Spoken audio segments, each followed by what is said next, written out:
Ma'am, আসতে পারি? জি আসুন। আপনার নাম কি? রাহুল আবরার। রাহুল আবরার। দাঁড়িয়ে আছেন কেন, বসুন। রাহুল আস্তে আস্তে চেয়ারে বসে, তার হাত পা কাঁপতে শুরু করেছে। সামনে থাকা মেয়েটা তখন মুখ তুলে বলল, ভালো। আপনার সিভিতে দেখলাম বেশ ভালো রেজাল্ট আপনার, কিন্তু আমাদের কোম্পানির জন্য শুধু একাডেমিক মেধা যথেষ্ট নয়, প্র্যাকটিক্যাল দক্ষতা দরকার। আপনি কেন মনে করেন যে আপনি এই চাকরির জন্য উপযুক্ত? রাহুল সরাসরি নিহার চোখের দিকে তাকায়, আত্মবিশ্বাস সঞ্চয় করে বলে, আমি জানি ম্যাম, আমি বড় কোনো ব্যাকগ্রাউন্ড থেকে আসিনি। আমার পূর্বের কোনো চাকরির অভিজ্ঞতা নেই, কিন্তু আমি পরিশ্রম করতে জানি। আমার জীবন সংগ্রামের শিক্ষা আমাকে কাজের জায়গায় অন্যদের চেয়ে আলাদা করবে। বেশ গুছিয়ে কথা বলতে পারেন দেখছি। তা আপনি কি মনে করেন আপনার দ্বারা কোম্পানি কিভাবে লাভবান হতে পারে? ম্যাম, আমি নতুন কিছু জানতে শিখতে সব সময় আগ্রহী। তাই কোম্পানি আমাকে যে বিষয়ে ব্যবহার করতে চাইবে আমি সেখানে নিজের সর্বোচ্চটা দিয়ে কাজ করব। নিহা কিছুক্ষণ চুপ করে থাকে, তারপর মৃদু হেসে বলে, ঠিক আছে, আপনি কাল থেকে জয়েন করতে পারেন। আপনার পোস্টিংটা না হয় একটু সারপ্রাইজ হিসেবে থাকুক, কাল জয়েনের পর জানবেন। অসংখ্য ধন্যবাদ ম্যাম। বলেই রাহুল খুশি হয়ে অফিস থেকে বের হলো। ওদিকে নিহা নিজের জায়গায় বসে মুচকি মুচকি হাসছে। ছেলেটার কথা বলার ধরন তার বেশ পছন্দ হয়েছে। শহরের সবচেয়ে বড় ব্যবসায়িক সাম্রাজ্যের উত্তরাধিকারী নিহা রায়হান জন্ম থেকে বিলাসবহুল জীবনে অভ্যস্ত।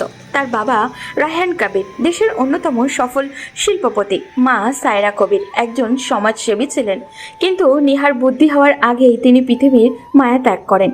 নিহা কলেজ জীবন থেকেই বাবার ব্যবসার খুঁটিনাটি শিখতে শুরু করে। এখন সে তাদের কোম্পানির নতুন চেয়ারম্যান। কর্মচারীদের কাছে সে ভীষণ কড়া, কিন্তু যোগ্যদের কদর করতে জানে। অন্যদিকে রাহুল আবরার মধ্যবিত্ত পরিবারের ছেলে। বাবা মারা গেছেন তখন তার বয়স ছিল মাত্র 14 বছর। মা শাহজাহান বেগম সেলাইয়ের কাজ করে সংসার চালান। ছোট বোন রাইসা এখন ক্লাস 10-এ পড়ে।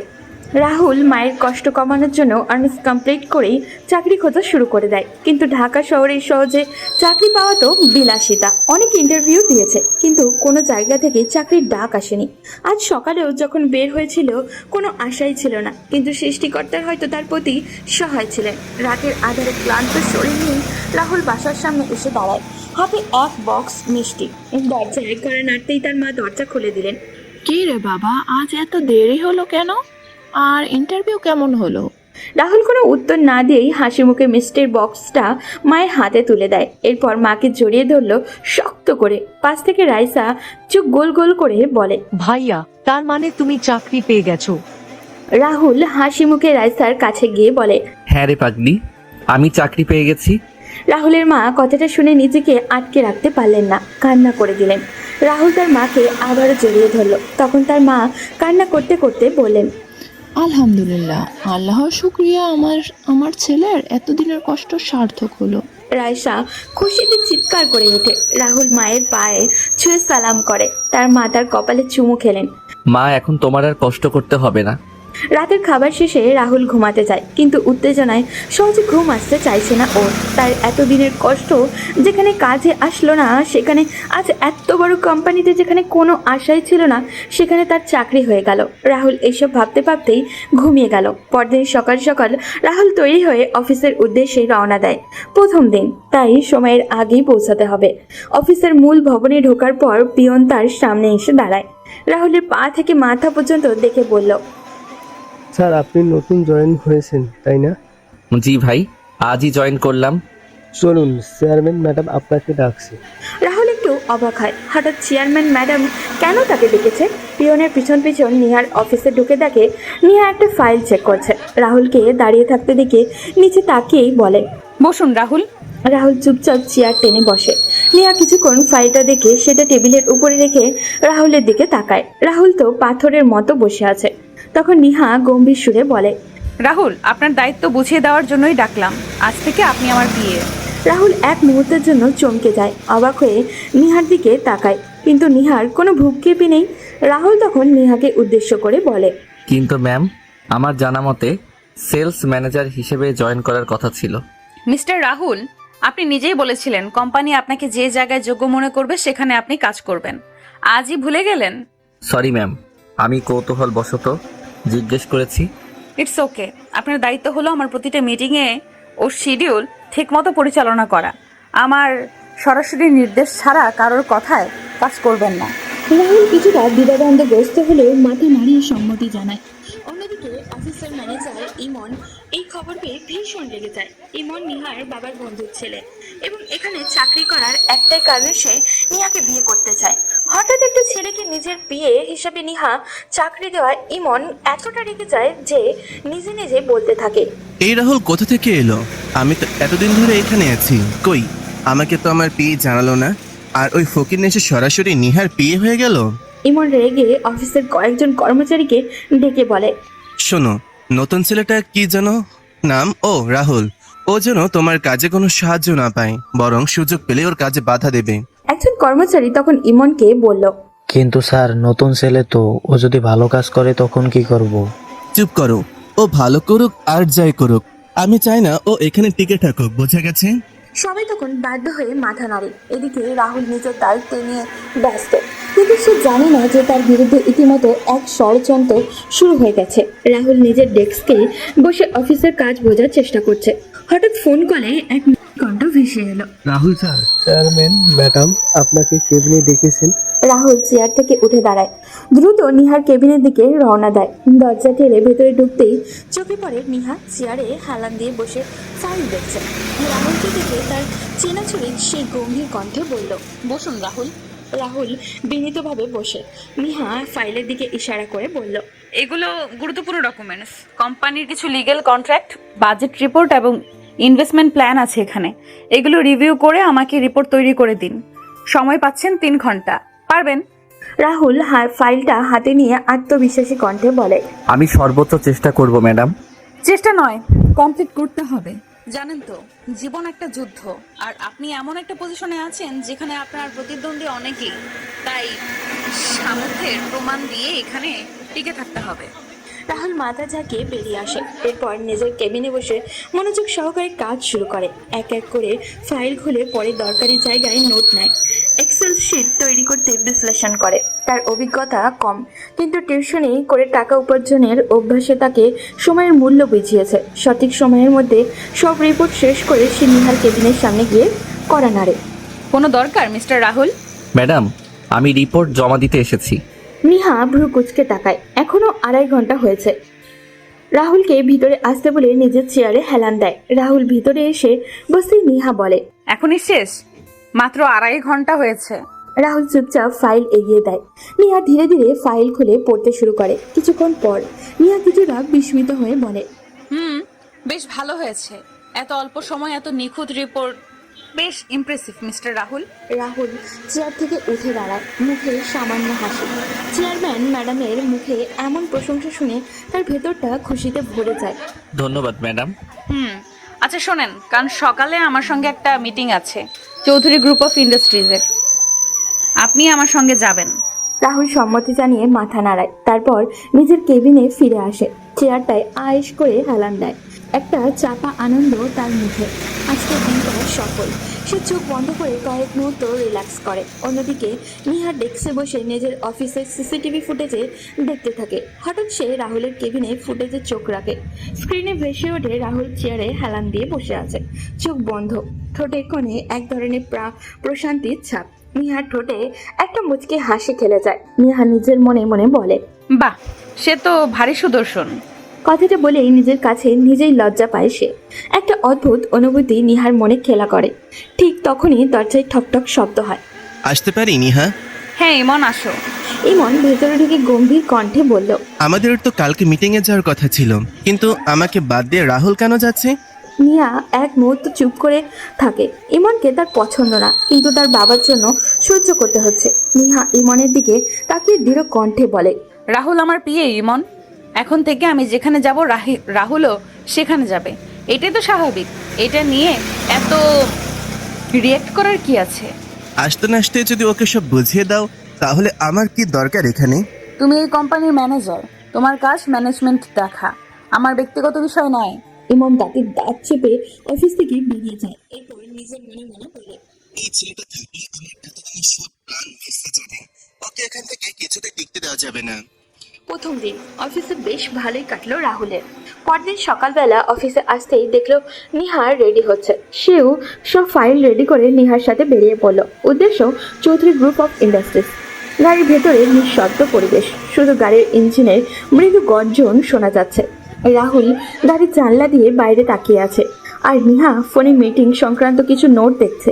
কিছুক্ষণ পর রাহুলই প্রথম নীরবতা ভাঙল। ম্যাডাম, এই মিটিংটা কি খুব গুরুত্বপূর্ণ? হ্যাঁ, এটা আমাদের জন্য বড় একটা বিজনেস ডিল।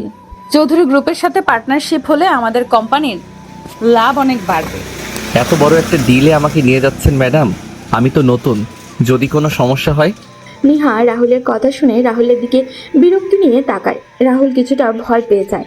নিহা রাহুলের ভয়ার্ত চেহারার দিকে তাকিয়ে মৃদু হেসে বলে, আপনি বেশ অদ্ভুত মিস্টার রাহুল। তবে একটা জিনিস মাথায় রাখবেন, এমপ্লয়ি হিসেবে বসের প্রতি অনুগত্য প্রকাশটাও এক ধরনের দায়িত্ব। তাই আমার সিদ্ধান্তের উপর আগামীতে প্রশ্ন তুলবেন না আশা করি।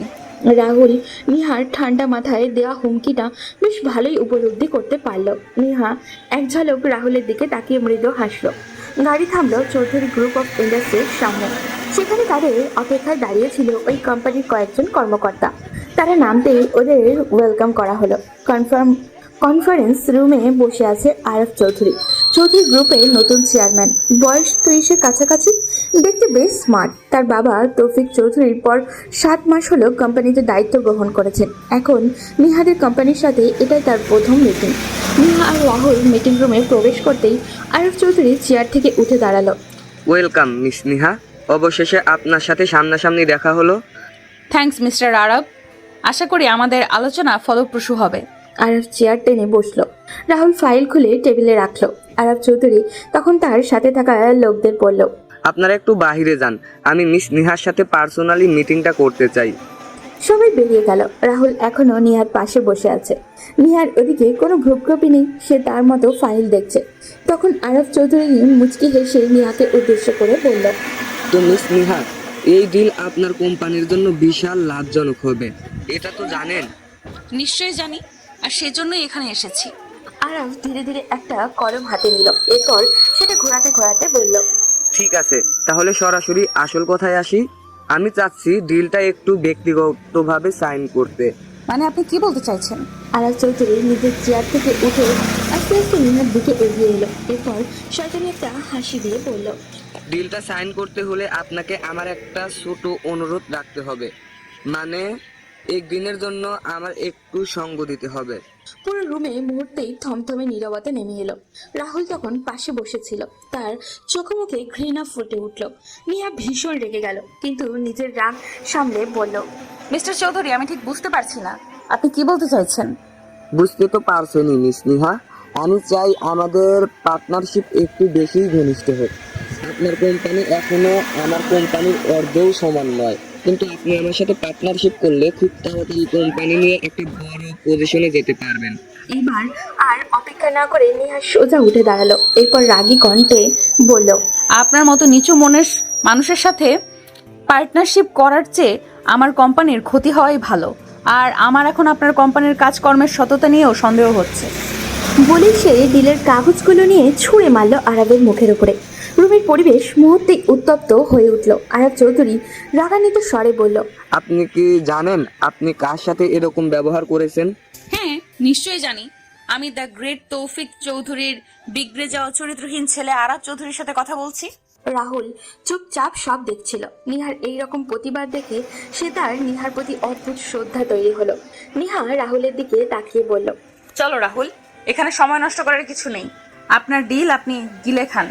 রাহুল কিছু না বলে নিহার পিছু পিছু চলে আসলো। অফিসে ফিরে এসে নিহার নিজের কেবিনে বসলো। চুপচাপ এক দৃষ্টিতে টেবিলের দিকে তাকিয়ে আছে। এত বড় একটা ডিল যা কোম্পানিকে অনেক দূরে এগিয়ে নিয়ে যেতে পারত, সেটা সে বিনা দ্বিধায় ফেলে এসেছে। কিন্তু এটা কি সত্যি ঠিক হলো? ব্যবসায় তো আবেগের জায়গা নয়।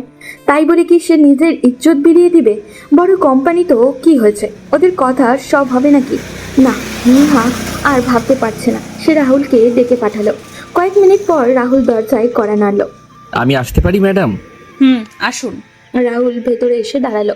নিয়া কিছু বলছে না, মাথা নিচু করে কিছু একটা চিন্তা করছে। রাহুল তখন সাহস করে বলল, ম্যাম, আপনি কি কিছু নিয়ে চিন্তিত? একটু। আচ্ছা রাহুল, আজ আমি যা করলাম এটা কি ঠিক করলাম? রাহুল নিহার প্রশ্নে কয়েক সেকেন্ড চুপ করে থাকলো, তারপর ধীর গলায় বলল, ম্যাডাম, একটা কথা কি জানেন?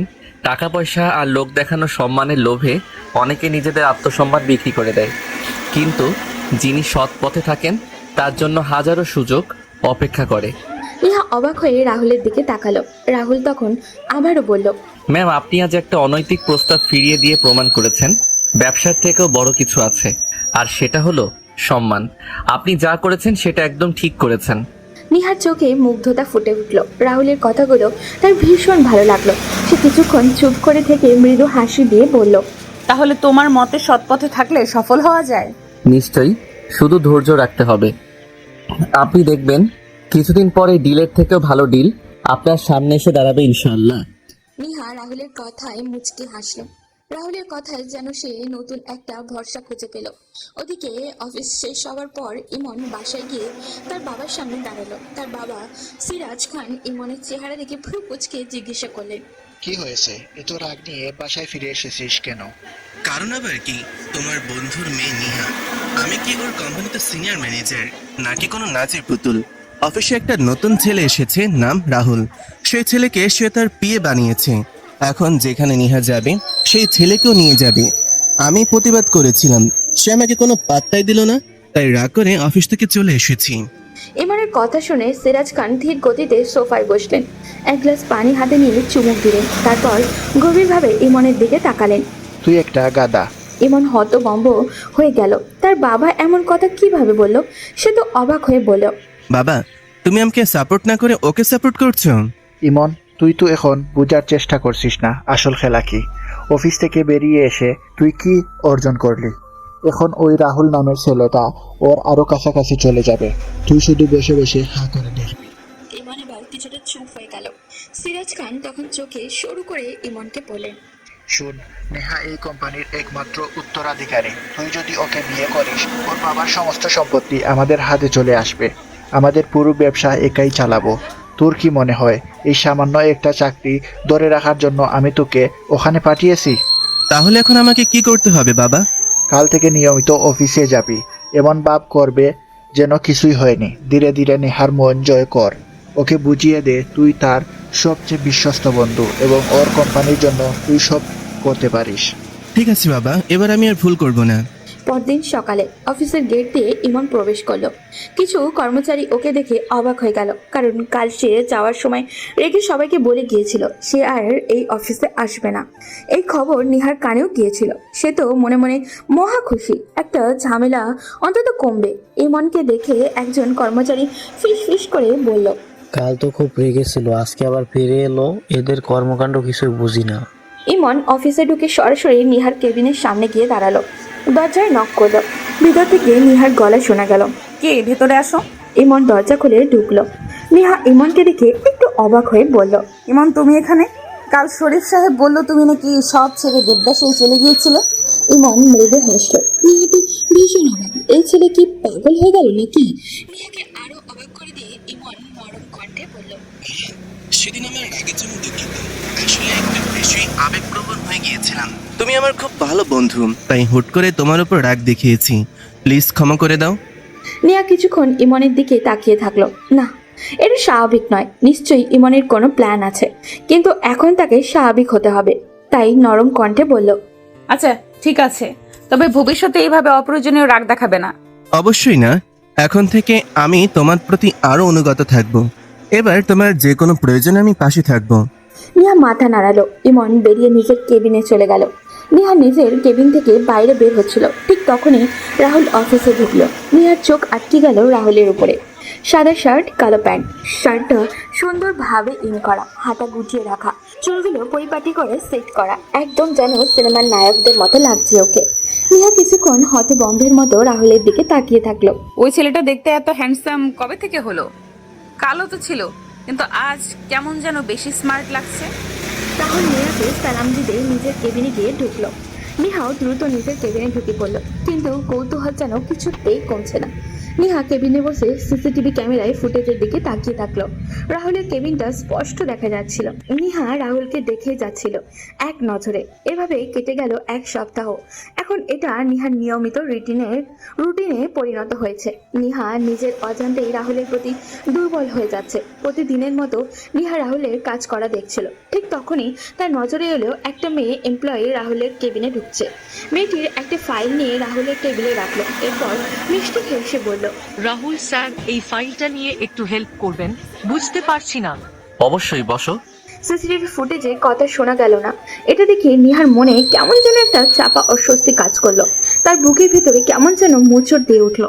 তার মনে হতে লাগলো, এই মেয়ে এখানে আসলো কেন? রাহুল এত হাসছেই বা কেন? ওর কি দরকার অন্য কর্মচারীদের সাহায্য করার? এর জন্য তো ইমনকে ম্যানেজার হিসেবে রাখা হয়েছে। নিহা দেখলো মেয়েটা ইচ্ছা করেই হেসে হেসে রাহুলকে টাচ করে কথা বলছে।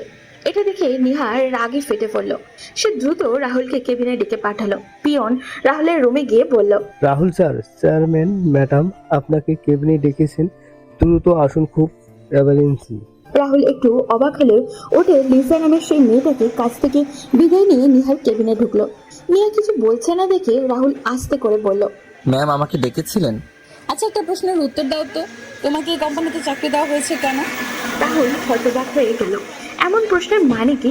সে আস্তে করে উত্তর দিল, মানে আমাকে তো আপনার ব্যক্তিগত সহকারী হিসেবে নিয়োগ দেওয়া হয়েছে আপনার কাজের সব সাপোর্ট করার জন্য। তাহলে তুমি অন্য কর্মীদের কেন সাহায্য করছিলে? রাহুল এবার সত্যি অবাক হয়ে গেল। নিহার কথার উদ্দেশ্যে সে এখনো বুঝতে পারেনি। তাই রাহুল শান্তভাবে বলল, ও, আপনি লিজার কথা বলছেন? তাহলে মেয়েটা একটা কাজ বুঝতে পারছিল না, তাই আমি একটু বুঝিয়ে দিলাম। এর জন্য তো ম্যানেজার আছে। তোমার কাজ শুধু আমাকে সাহায্য করা, অন্য কাউকে নয়। আমি বুঝতে পারিনি ম্যাম, সরি। আমি আর এমন করব না।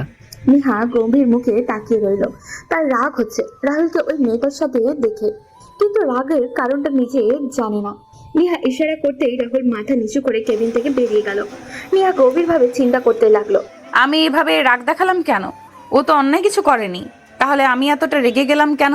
এটা কি ঈর্ষা, নাকি ওর সাথে কাউকে আমার সহ্য হচ্ছে না? নিহা জানে না কেন, কিন্তু তার মনে হতে লাগলো রাহুল শুধু তার দিকেই তাকাবে, তার সাথেই কাজ করবে। অন্য মেয়ের দিকে রাহুল কোনো তাকাবে না।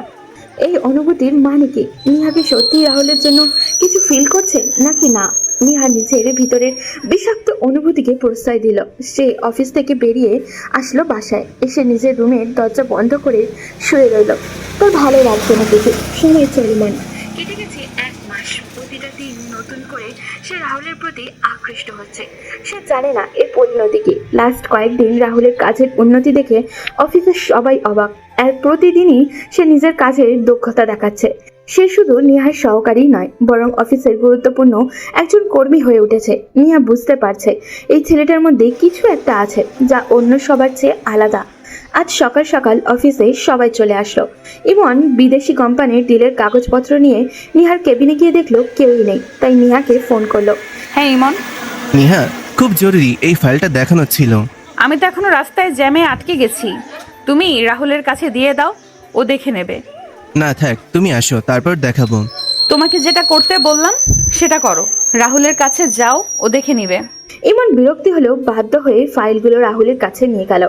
রাহুল ফাইলগুলো ভালোভাবে দেখে কিছু গুরুত্বপূর্ণ জায়গায় ভুল ধরে ফেলল। ইমন তখন স্টাফ রুমের কথা বলছিল। একজন কর্মচারীর সাথে রাহুল তার কাছে এসে বলল, স্যার, এখানে কয়েকটা পয়েন্ট ভুল হয়েছে। এটা যদি ক্লায়েন্টের কাছে যায় তাহলে রিজেক্ট হওয়ার সম্ভাবনা বেশি। আপনি একটু দেখবেন। ইমন প্রথমে অবাক হলো, তারপর চারপাশে তাকিয়ে দেখলো স্টাফরা সবাই হাঁ করে তাকিয়ে আছে। সে এই কোম্পানির ম্যানেজার, 2টা বছর থেকে কোম্পানিতে চাকরি করছে, আর একটা নতুন ছেলে এসে কিনা তার ভুল ধরলো। ইমন প্রচণ্ড রেগে গেল। সে এক মুহূর্ত দেরি না করে রাহুলের গাড়ি ঠাস করে একটা চর বসিয়ে দিল। রাহুল প্রতিবাদ না করে মাথা নিচু করে দাঁড়িয়ে রইল। ইমন তখন চিৎকার করে বলল, তুই কি মনে করিস তুই আমার থেকে বেশি জানিস? কয়দিন হয়েছে এই অফিসে ঢুকেছিস আর এখনই আমাকে জ্ঞান দিচ্ছিস? রাহুল হতভম্ব হয়ে গেল। পুরো অফিস স্তব্ধ। স্টাফরা সবাই কানাঘুষা শুরু করে দিয়েছে। রাহুল বিনয়ের সাথে বলল, স্যার, আমি আপনাকে ভুল প্রমাণ করতে কিছু বলিনি। আপনি আমার সিনিয়র। আপনার মতো যোগ্যতা অর্জন করা এখনো আমার কাছে পাহাড় সম ব্যাপার। আমি শুধু অফিসের ভালোর জন্য বললাম। নেহা তোকে একটু বেশি দাম দেয় বলে তুই ভাবতে শুরু করেছিস তুই এই অফিসের মালিক? আমি এত বছর ধরে এখানে কাজ করছি, আর তুই এসে বলবি আমি ভুল করেছি? সরি স্যার, আমার এরকম কোনো ধারণা নেই। কিন্তু আমরা সবাই তো সেটাই দেখতে পাচ্ছি। শোনো, আমার নিজের অফিস আছে, আর সেটার প্রেজেন্টেশনও আমি রেডি করি, তাই আমি জানি কিভাবে কি করতে হয়। আমাকে জ্ঞান দেওয়ার চেষ্টা করবে না। রাহুল মাথা নিচু করে দাঁড়িয়ে রইল। অফিসের স্টাফরা ইতিমধ্যে রাহুলের উন্নতি দেখে হিংসায় জ্বলে যাচ্ছিল। তারা সুযোগ পেয়ে ইমনের পক্ষ নিয়ে রাহুলকে বাজে কথা শোনাতে লাগলো। রাহুল চুপচাপ সব সহ্য করছিল। ঠিক তখনই নিয়া অফিসে ঢুকলো। সে দেখে পুরো অফিস চুপচাপ। রাহুলের গালে লাল দাগ হয়ে আছে, আর ইমন দাঁড়িয়ে চিৎকার করছে। নিয়া ঢুকেই গড়া গলায় পড়ল। এখানে কি হচ্ছে? ইমন নিহার কাছে ভালো সাজার জন্য দ্রুত সামনে এগিয়ে বলল, এই ছেলেটা নিজেকে অফিসের মালিক ভাবতে শুরু করেছে। আমার করা প্রেজেন্টেশনকে ভুল বলেছিল, অফিসটা পথে বসানোর প্ল্যান করছে। নিহা কোনো কথা না বলে ফাইলগুলো হাতে নিল। এরপর রাহুলকে নিজের কাছে ডেকে ভুলগুলো দেখিয়ে দিতে বলল। রাহুল তার সামনে এসে চুপচাপ ফাইলের ভুলগুলো দেখিয়ে দিল। নিহা সব কিছু দেখে গভীরভাবে চিন্তা করলো। তারপর ইমনের দিকে ফিরে কঠিন গলায় বলল, রাহুল ঠিকই বলেছে, এই জায়গাগুলোতে ভুল হয়েছে।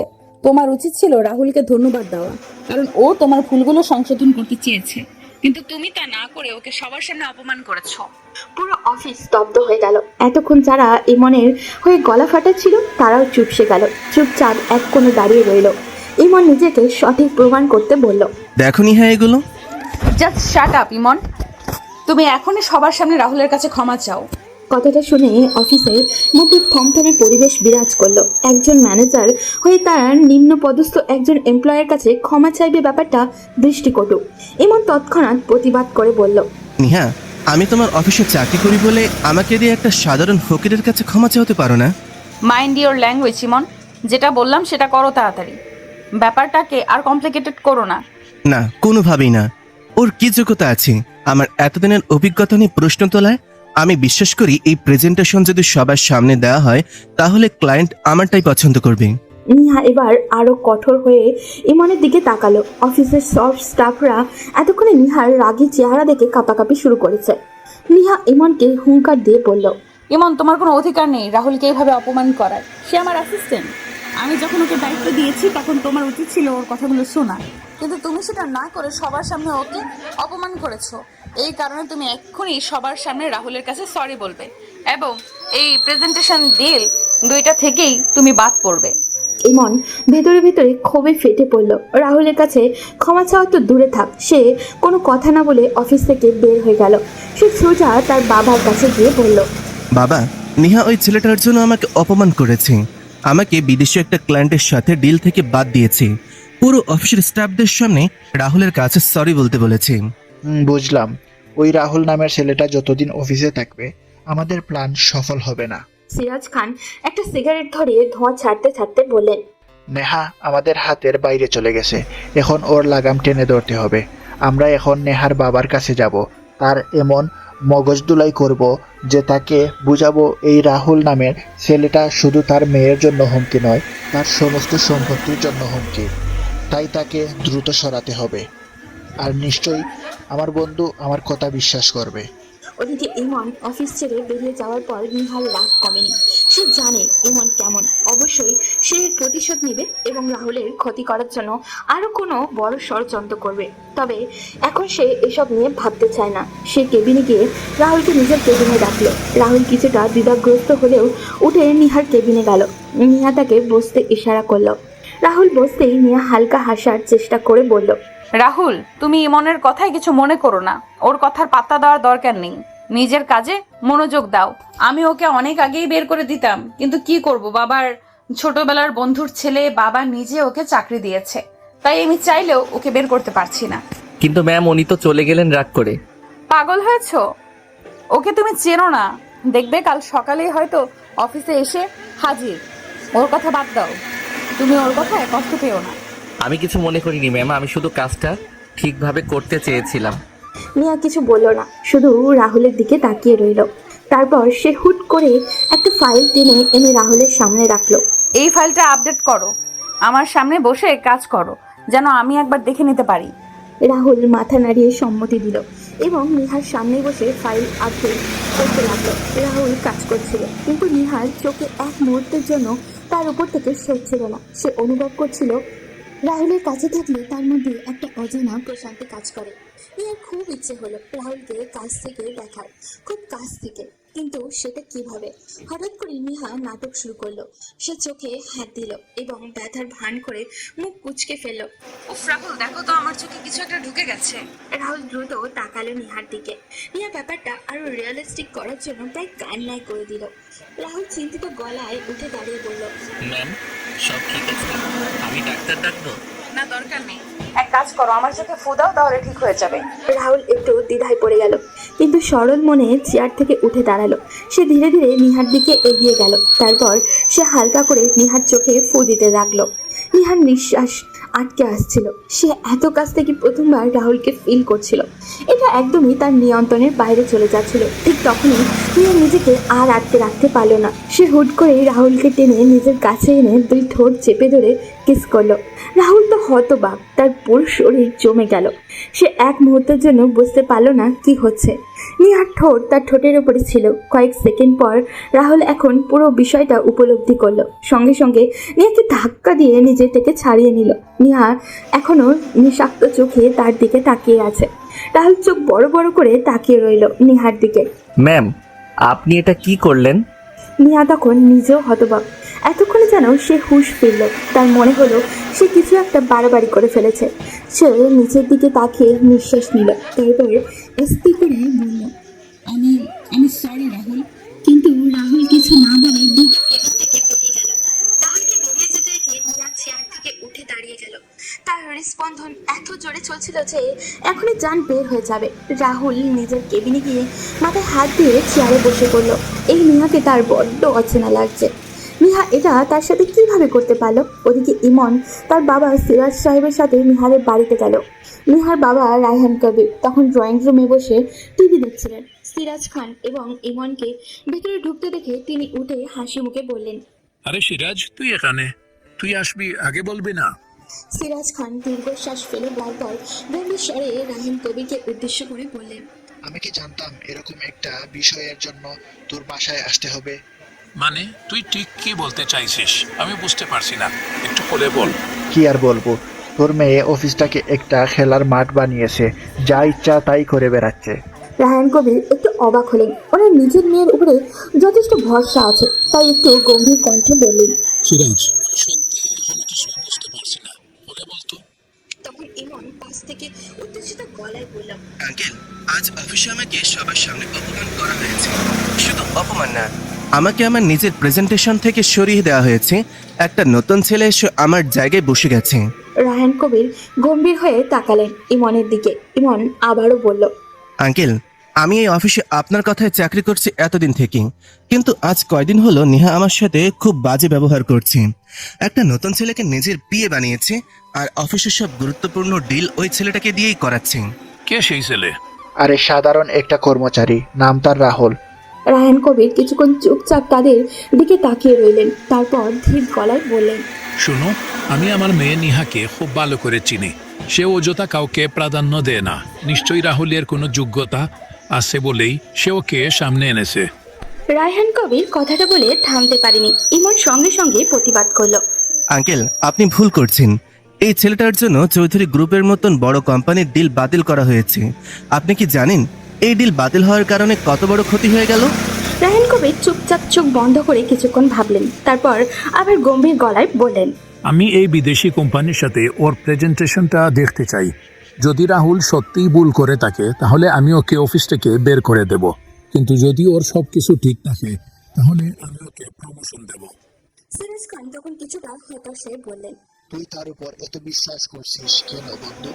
রায়হান কবির মৃদু হাসলেন। এরপর সোফায় হেলান দিয়ে বললেন, আমি আমার মেয়ের বিচার বুদ্ধির উপর বিশ্বাস করি, তবুও তোমাদের কথা শোনার পর আমি নিজে যাচাই না করে কিছু বলবো না। ইমন ভিতরে ভিতরে জ্বলতে লাগলো। তার মনে হচ্ছিল সবকিছু রাহুলের পক্ষে চলে যাচ্ছে, কিন্তু সে কিছু বলার সাহস পেল না। সে ভেতরে ভেতরে প্রতিজ্ঞা করলো কিছুতেই রাহুলকে এখানে টিকতে দিবে না। পরদিন আজকে গ্রুপ অফ ইন্ডাস্ট্রির বিলাসবহুল কনফারেন্স রুমে এক গুরুত্বপূর্ণ মিটিং শুরু হলো। বিদেশি ক্লায়েন্টদের বিশাল টিম এসে বসেছে। তাদের সামনে রয়েছে রায়হান কবির, নিহা, ইমন এবং অফিসের অন্যান্য উচ্চপদস্থ কর্মকর্তারা। তবে আজকের সবচেয়ে গুরুত্বপূর্ণ ব্যক্তি রাহুলকেই মনে হচ্ছে। সে একদম নিখুঁত পোশাক পরে আত্মবিশ্বাসী ভঙ্গিতে দাঁড়িয়ে প্রেজেন্টেশন শুরু করলো। তার গলার স্বর দৃঢ়, চোখে আত্মবিশ্বাস ভর্তি। নিহা রাহুলের দিকে তাকিয়ে মৃদু হাসছিল। রাহুলের সৌন্দর্য তাকে প্রতিদিনই নতুন করে মুগ্ধ করে, তবে আজকে সেটা মাত্রা যেন কয়েক গুণ বেড়ে গেল। রাহুল প্রজেক্টের সামনে দাঁড়িয়ে বলল, স্যার, আমাদের কোম্পানির ভবিষ্যৎ পরিকল্পনার মূল উদ্দেশ্য হচ্ছে নতুন প্রযুক্তির সঠিক ব্যবহার নিশ্চিত করা। আমরা এমন কিছু পদক্ষেপ নিতে যাচ্ছি যা এই বাজারে আমাদের এক ধাপ এগিয়ে রাখবে। তখন সেখানে উপস্থিত একজন বিদেশি কর্মকর্তা বললেন, দ্যাটস গুড, বাট কিভাবে আপনারা অন্যদের থেকে আলাদা হবেন? স্যার, আমরা এখন থেকে শুধু প্রোডাক্টের কোয়ালিটির উপর নজর দিব না, বরং এর দামের উপরও চোখ রাখব।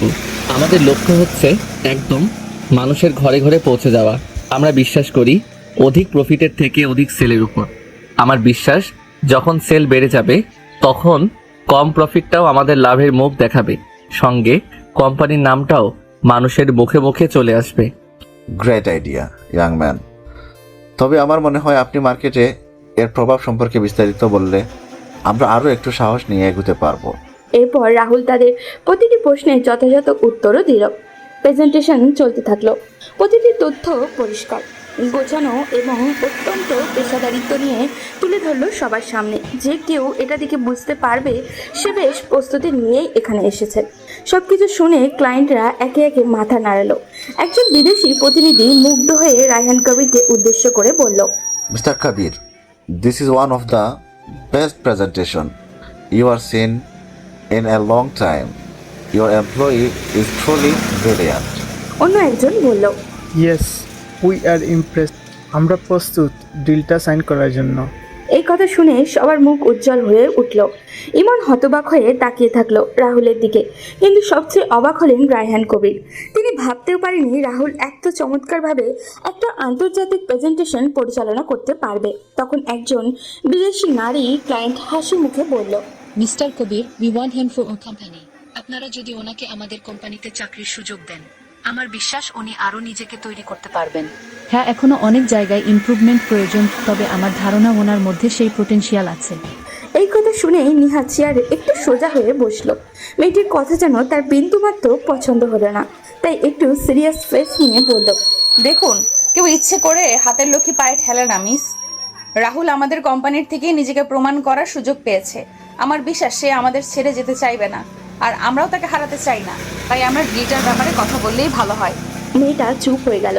এই কথোপকথনের মধ্যে ডিল ফাইনাল হয়ে গেল। রায়হান কবিরের আর কে গ্রুপে অফ ইন্ডাস্ট্রির জন্য এটা একটা বিশাল সফলতা। নিহা তখন সবার সামনে ঘোষণা দিল এই ডিলটার শুরু থেকে সব রাহুলই দেখবে। সবাই চলে যাওয়ার পর রায়হান কবির অফিসের করিডোরে তার মেয়েকে ডেকে বললেন, নিহা, তোমার সাথে কিছু কথা আছে। নিহা বুঝতে পারলো বাবা এখন সিরিয়াস মোডে আছেন, তাই রায়হান কবিরকে নিয়ে তার কেবিনে গেল। কেবিনে ঢোকার পর তিনি গম্ভীর স্বরে বললেন, ইমন আর সিরাজ যা বলেছিল সেটা ঠিকই বলেছিল। তুমি একজন সাধারণ কর্মচারীর উপর বেশি ভরসা করছো। নিহা শান্তভাবে বলল, বাবা, আমি জানি আমি কি করছি, আর রাহুল তো আজ সবার সামনেই তার যোগ্যতার প্রমাণ দিল।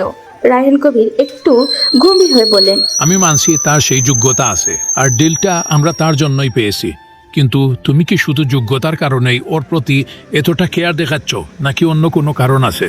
নিয়ে এবার মুহূর্তের মধ্যেই চুপ করে গেল। তারপর সেই গভীর শ্বাস নিয়ে রায়হান কবিরের চোখে চোখ রেখে বললেন, বাবা, আমি জানি তুমি আমার চোখ দেখলেই সব বুঝে যাও, আর সেটা বুঝতে পেরেছো বলেই রাহুল এত কিছু করার পরেও আমাকে এভাবে বলছো। হ্যাঁ, রাহুলের সততা, তার বুদ্ধিমত্তা আর তার সৌন্দর্যে মুগ্ধ হয়ে গেছি। আমি চাই রাহুলকে বিয়ে করতে। রায়হান কবির চমকে গেলেন। তিনি কিছুক্ষণ মেয়ের দিকে তাকিয়ে রইলেন, কিন্তু নিহার সেদিকে কোনো ভ্রুক্ষেপই নেই। রায়হান কবির তখন ধীরে ধীরে বললেন, তুমি কি পাগল হয়ে গেছো? তুমি তোমার অফিসের একজন সাধারণ কর্মচারীকে বিয়ে করতে চাও? বাবা, আমার কাছে মালিক কর্মচারী কোনো ব্যাপার না।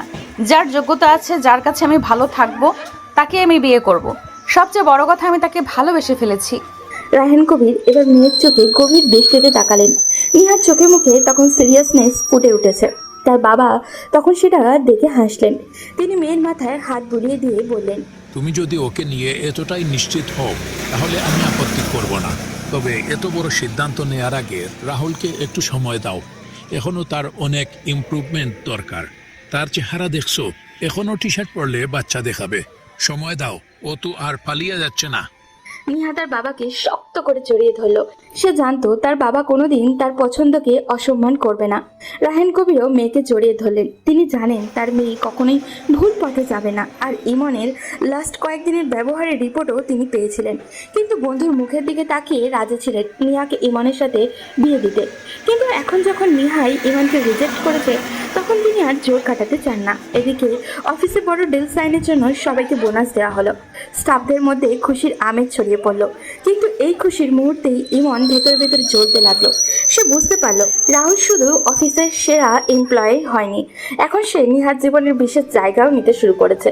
পরদিন সকালে ইমন ও তার বাবা নিহাদের বাসায় আবারও এলেন। রায়হান কবির তখন নিচের রুমেই বসেছিলেন। বন্ধু কবির, আমি আজ একটা গুরুত্বপূর্ণ কথা বলতে এসেছি। রায়হান কবির শান্ত গলায় বললেন। বলো বন্ধু, শুনছি। কিন্তু কথাটা সিরাজ খান শুরু না করে ইমন শুরু করলো। সে রায়হান কবিরকে উদ্দেশ্য করে বললেন, আঙ্কেল, রাহুলকে আপনারা অযথা বড় দায়িত্ব দিয়ে কোম্পানিকে ধ্বংসের দিকে নিয়ে যাচ্ছেন। সে একটা নতুন ছেলে, হ্যাঁ মানছি তার কাজ অনেক ভালো, তাই বলে এতটা ভরসা করা ঠিক হচ্ছে না। ইমন সফলতার মূল্যায়ন আমি করি। রাহুল তার যোগ্যতার প্রমাণ দিয়েছে, যেটা তুমি এত বছরেও পারোনি। তাই সে এই জায়গাটায় এসেছে। তোমরা তার যোগ্যতাকে স্বীকার না করে তাকে হিংসা করছো, এটা ঠিক নয়। সিরাজ খান এবার রাগান্বিত স্বরে বললেন, তুই কি বুঝতে পারছিস তুই কি ভুল করছিস? একটা নতুন ছেলেকে এত বড় দায়িত্ব দিয়েছিস, নিজের বিশ্বস্ত লোক এদের সরিয়ে দিচ্ছ। রায়হান কবির এবার একটু কঠোর হলেন। কিছুটা কড়া গলায় বন্ধুকে উদ্দেশ্য করে বললেন, আমি আমার সিদ্ধান্ত নিয়ে সন্দেহ করি না সিরাজ। আমি জানি আমার মেয়ে কার উপর আস্থা রেখেছে, আর আমি তার সিদ্ধান্তকে সম্মান করি। এবার সিরাজ খান বুঝলেন বিষয়টা হাত থেকে বেরিয়ে গেছে, তাই তিনি সরাসরি আসল প্রসঙ্গে এলেন। ঠিক আছে, সব বাদ দাও, আমি যাচ্ছি নেহা। আর ইমনের বিয়ের একটা তারিখ ঠিক করতে বেশ কয়েকদিন তো হলো। দুজন পড়ালেখা শেষ করেছে, এখন দুজনে স্ট্যাবলিশ। এই কথা শুনে রায়হান কবিরের মুখ শক্ত হয়ে গেল। তিনি বন্ধুকে উদ্দেশ্য করে ধীরে ধীরে বললেন, সরি বন্ধু, তোমাকে দেওয়া কথা আমি রাখতে পারলাম না। নেহা ইতিমধ্যেই আমাকে জানিয়েছে সে রাহুলকে পছন্দ করে, এবং আমি আমার মেয়ের সিদ্ধান্তের উপর কোনো চাপ দিতে চাই না। রায়হান কবিরের এই আকস্মিক কথা শুনে ইমনের মুখ কেমন যেন ফ্যাকাশে হয়ে গেল। আর সিরাজ খান রাগে লাল হয়ে উঠলেন। তিনি চেয়ার ঠেলে উঠে দাঁড়ালেন, রাগী গলায় বললেন, তুমি খুব বড় ভুল করছো বন্ধু কবির। তুমি তোমার মেয়ের ভালো মন্দ বোঝার চেষ্টা করছো না। সাধারণ একজন কর্মচারীর জন্য তুমি আমাদের সম্পর্ক নষ্ট করছো।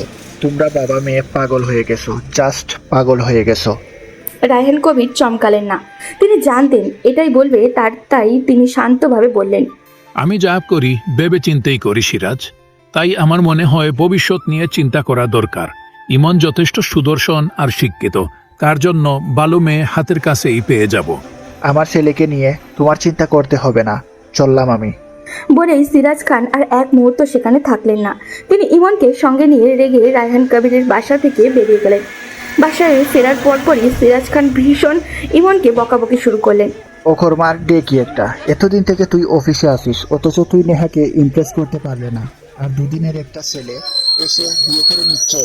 বাবা, আমি চেষ্টা করেছিলাম, নেহা আমাকে আস্তে আস্তে ভরসা করতে শুরু করেছিল, কিন্তু এই রাহুল আমাদের সব প্ল্যান ভেস্তে দিয়েছে। তাহলে রাহুলকে সরাও, এখনই কোনো ব্যবস্থা নাও। ওদের কথা আসলেই সেটাকে সরিয়ে ফেলতে হয়। কিন্তু কিভাবে বাবা? সিরাজ খান এবার একটা দ্রুত হাসি দিলেন, এরপর হাঁটতে হাঁটতে বললেন, গতকাল ডিল সাইন করার পর কি সিদ্ধান্ত হয়েছে? নেহা সিঙ্গাপুর যাবে নতুন ক্লায়েন্টদের সাথে দেখা করার জন্য। হ্যাঁ, ও আগামী শনিবার রওনা দেবে শুনলাম। তখন ওই আমাদের সুযোগ রাহুলকে দেয়ার। তখন ওই কাজটা সমাপ্ত করতে হবে, একটু এদিক ওদিক করবে না, বললাম মনে রেখো। তখন সিরাজ খান ইমনকে কিভাবে কি করতে হবে সব বুঝিয়ে দিলেন। ইমন এবার একটু স্বস্তির নিঃশ্বাস ফেলল। তারপর তার বাবাকে উদ্দেশ্য করে বলল, ঠিক আছে বাবা, এবার আমি রাহুলের খেলা শেষ করবই। দেখতে দেখতে সময় চলে গেল। আজ নিহা সিঙ্গাপুর যাবে, তাই রাহুল তাকে এয়ারপোর্টে দিতে এসেছে।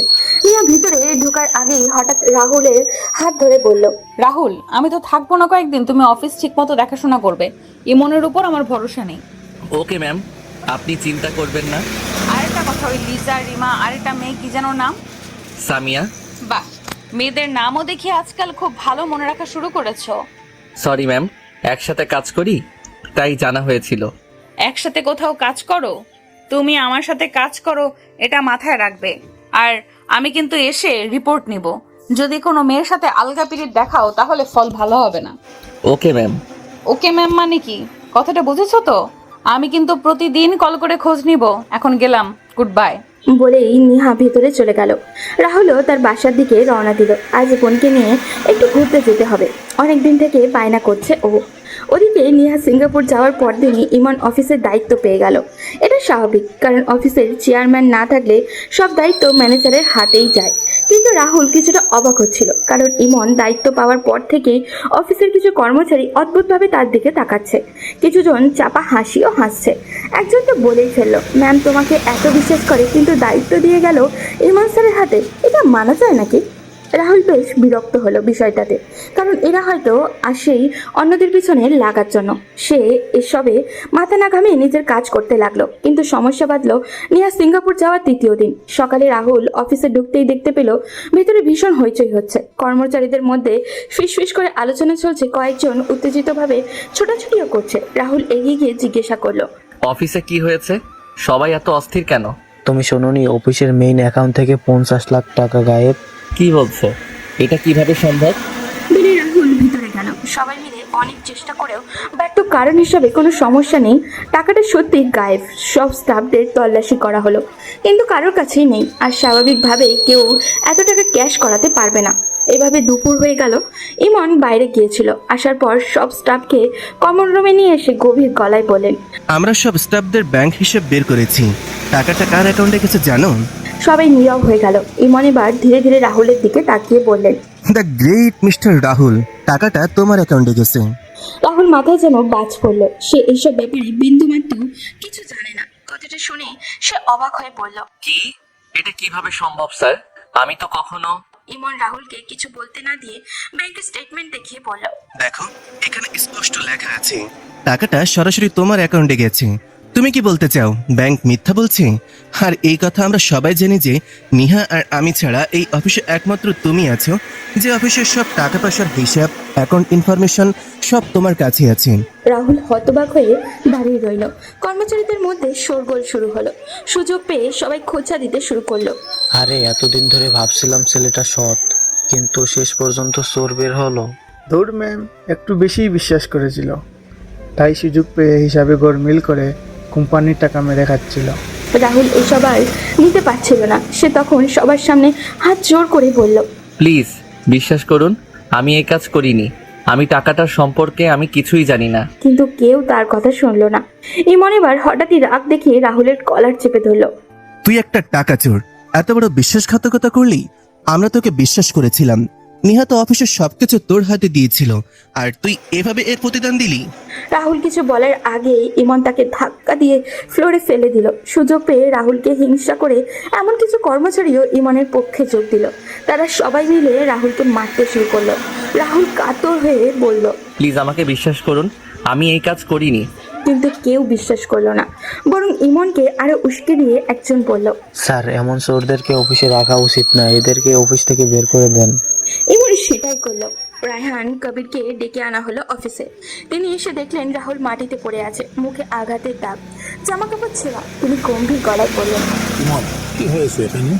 আঙ্কেল, আমরা খুব দুঃখিত, কিন্তু আপনার মেয়ে এই ছেলেকে অন্ধবিশ্বাস করেছিল, সেই সুযোগে ও চুরি করেছে। দেখুন ব্যাংক স্টেটমেন্ট, নিহাকে কোম্পানির অ্যাকাউন্টে সবকিছু দিয়ে দিয়েছিল, আর সে হিসেবে গরমিল করে নিজের অ্যাকাউন্টে 50 লাখ টাকা ট্রান্সফার করেছি। রায়হান কবির সন্দেহ নিয়ে স্টেটমেন্ট চেক করলেন। সত্যি দেখা গেল রাহুলের অ্যাকাউন্টে 50 লক্ষ টাকা গেছে। তিনি চুপ হয়ে গেলেন। রাহুল তখন অসহায় গলায় বলল, স্যার আমি এই কাজ করিনি, আমাকে ফাঁসানো হয়েছে। কিন্তু রায়হান কবির কিছু বললেন না। তিনি কিছুক্ষণ ভাবলেন, তারপর দীর্ঘশ্বাস ফেলে বললেন, এত বড় অন্যায়ের জন্য এই অফিসে তোমার জায়গা নেই রাহুল, বের হয়ে যাও এখান থেকে। তোমাকে চাকরি থেকে অব্যাহতি দেয়া হলো। আমি চাইলেই তোমাকে পুলিশে দিতে পারতাম, কিন্তু নিহার কথা ভেবে দিলাম না। এই কথা বলেই তিনি অফিস থেকে চলে গেলেন। রাহুল ভেতর থেকে একদমই ভেঙে পড়েছে। কিছুক্ষণের জন্য চুপচাপ দাঁড়িয়ে রইল, তারপর মাথা নিচু করে ধীরে ধীরে অফিস থেকে বেরিয়ে গেল। রাহুল মার খেয়ে দরজা খুলে তার মা অবাক হয়ে ছেলের এমন অবস্থা দেখে এগিয়ে এলেন। রাহুল, কি হয়েছে? তুই কাঁদছিস কেন? এই চোটগুলো কিভাবে লাগলো? রাহুল আর নিজেকে ধরে রাখতে পারলো না। সে মায়ের বুকে মুখ লুকিয়ে ফুপিয়ে ফুপিয়ে কাঁদতে লাগলো। তার মা অবাক হয়ে মাথায় হাত বুলিয়ে দিচ্ছিল। রাহুল কাঁদতে কাঁদতে বলল, মা, আমি চোর না, আমি কিছু করিনি, তবু আমাকে চোর বানিয়ে অফিস থেকে বের করে দিল। রাহুলের মা ধীরে ধীরে রাহুলের মুখ তুলে ধরলেন। ছেলের কান্না দেখে তার চোখও ভিজে গেছে। রাহুল তখন তার মাকে শুরু থেকে সবকিছু খুলে বলল। সব শুনে রাহুলের মা তাকে বললেন, বাবা, আমি তোকে বিশ্বাস করি, তুই কখনো কারো টাকা নিতে পারিস না। আল্লাহ আমাদের সাথে আছেন। আল্লাহ সত্যিবাদীদের পাশে থাকেন। একদিন সব সত্যি প্রকাশ পাবে, শুধু ধৈর্য ধর। রাহুলের মায়ের বুকে মাথা রেখে কাঁদতে লাগলেন। এরপর দিন থেকে প্রতিটা দিন যেন তার জন্য বিষের মতো হয়ে গেল।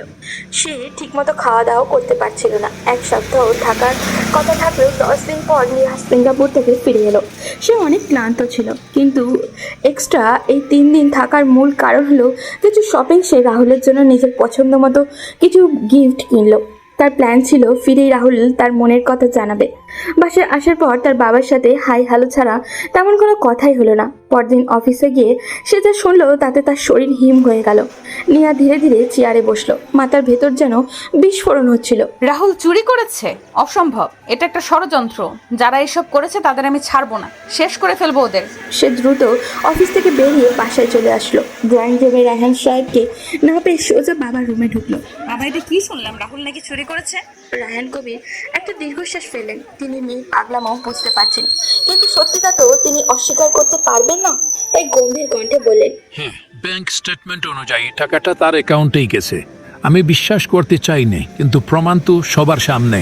বাবা, আমি জানি রাহুল এই কাজ করেনি। এটি ইমন আর তার বাবার ষড়যন্ত্র। রায়হান কবির বিরক্তি নিয়ে বলেন, সেটা তুমি কিভাবে প্রমাণ করবে? আর আমি বুঝি না, তুমি একজন সাধারণ কর্মচারীর জন্য এত কিছু কেন করছো? নিহা শান্ত গলায় বলল, কারণ আমি তাকে বিশ্বাস করি। এর চেয়ে বড় কথা হলো আমি তাকে আমার নিজের থেকেও বেশি ভালোবাসি। বলেই সে দ্রুত তার বাবার রুম থেকে বের হলো। সে কি করবে ভেবে উঠতে পারছিল না। পাগল পাগল লাগছিল নিজেকে। নিহা রাহুলের বাসায় ছুটে গেল। দরজায় নক করতেই রাহুলের মা দরজা খুলে দিলেন। নিহা ভিতরে ঢুকেই বলল, আন্টি, রাহুল কোথায়? ও বাসায় আছে, কিন্তু কেন? নিহা ভিতরে ঢুকতেই মলিন মুখে সোফায় বসে থাকা রাহুলকে দেখলো। রাহুলের হাস্যোজ্জ্বল চেহারাটায় এমন অসহায়ত্ব দেখে নিহার বুকটা ফেটে যাচ্ছিল। নিহা রাহুলের সামনে গিয়ে বলল, রাহুল, আমি জানি এটা ষড়যন্ত্র, আর এর পেছনে যারা আছে তাদের কাউকে আমি ছাড়বো না। তুমি প্লিজ অফিসে ফিরে এসো। রাহুল ধীরে ধীরে নিহার দিকে তাকালো। নিহা অসহায় দৃষ্টিতে তার দিকে তাকিয়ে আছে। রাহুল তার মায়ের দিকে তাকালো। তার মা ইশারায় না করলেন। তাই রাহুল নিহাকে বলল, ম্যাম, আমি যতদিন না নির্দোষ প্রমাণিত হচ্ছি ততদিন সে অফিসে যাব না। তখন পাশ থেকে রাহুলের মা কঠিন গলায় বললেন, আমার ছেলের উপর যেখানে এত বড় মিথ্যা অপবাদ দেওয়া হয়েছে, সেখানে আমি ওকে আবার পাঠাবো না। তাই তুমি ফিরে যাও মা। নিহা অনেকভাবে বোঝাতে চাইলো, কিন্তু কিছুতেই লাভ হলো না।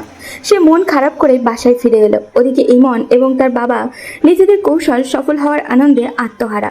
সিরাজ খান খেতে বসে ছেলেকে উদ্দেশ্য করে বললেন, দেখেছিস, বললাম না নেহা সরে গেলে ওই ছেলেটাকে সরিয়ে ফেলবো। এখন সবকিছু আমাদের হয়ে যাবে। হ্যাঁ বাবা, এখন কোম্পানি একেবারে আমার নিয়ন্ত্রণে।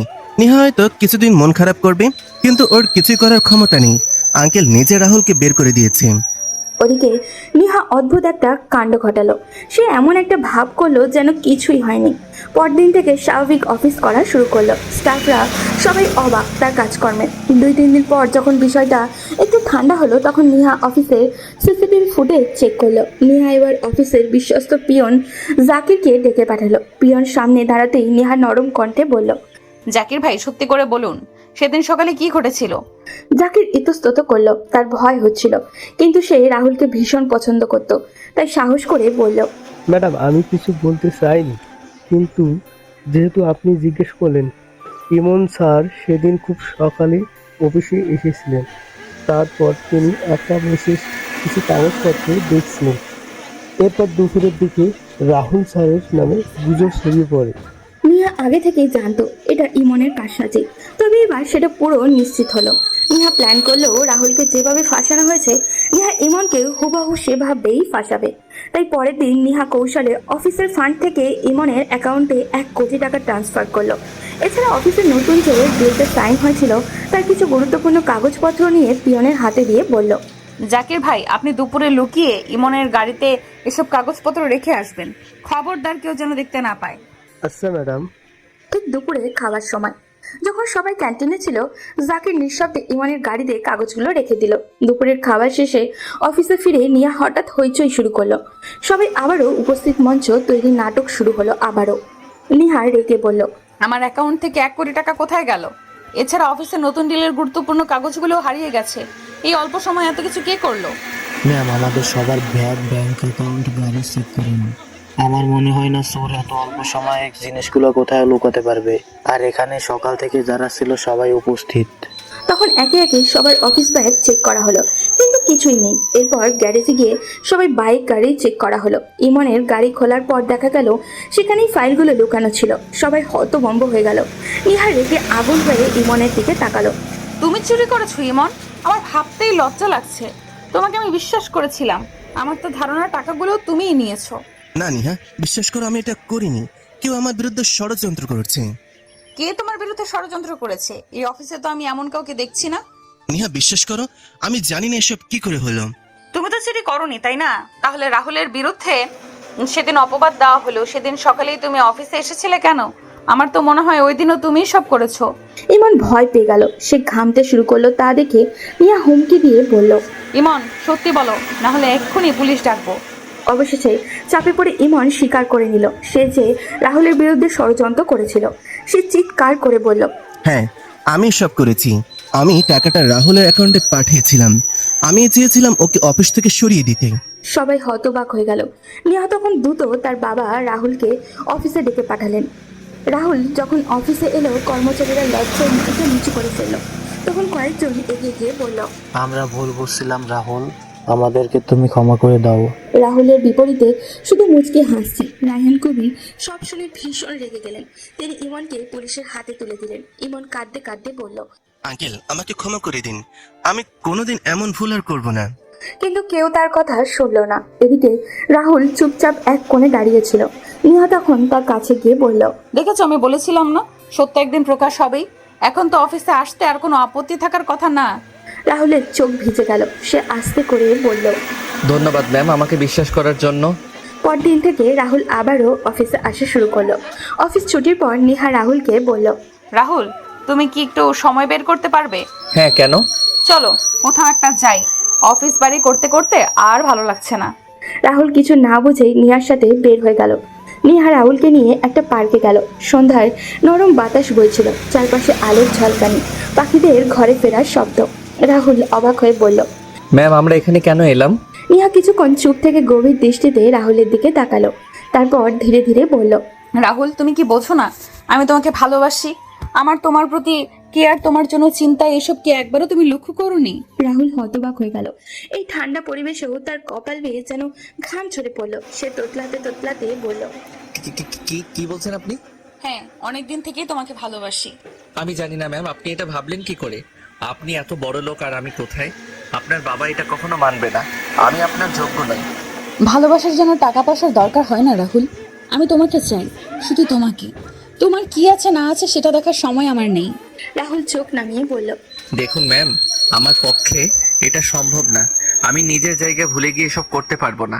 কেন পারবে না রাহুল? আমার বাবার জন্য। বাবা অনেক আগে থেকেই রাজি, তোমাকে এসব নিয়ে চিন্তা করতে হবে না। রাহুল এবার চমকে গিয়ে নিহার দিকে তাকালো। নিহা কি সত্যি বলছে?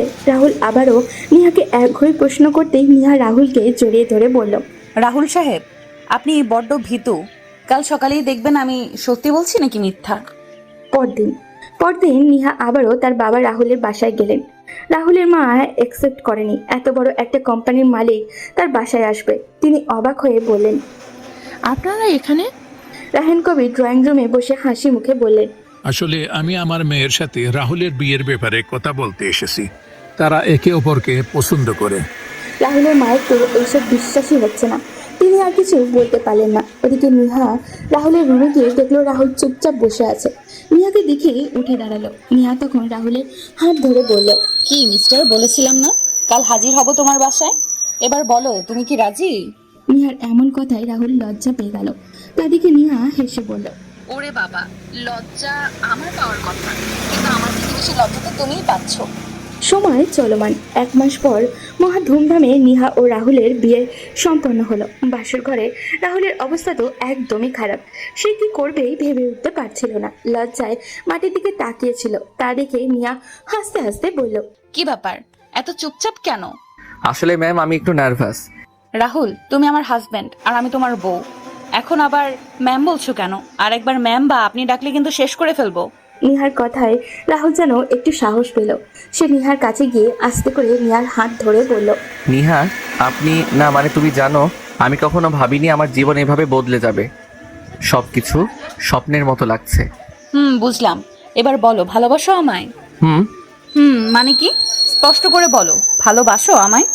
রাহুল এবার সাহস করে নিহাকে বুকের সাথে চেপে ধরে বলল, হ্যাঁ, আমিও তোমাকে ভালোবাসি, ভীষণ ভালোবাসি।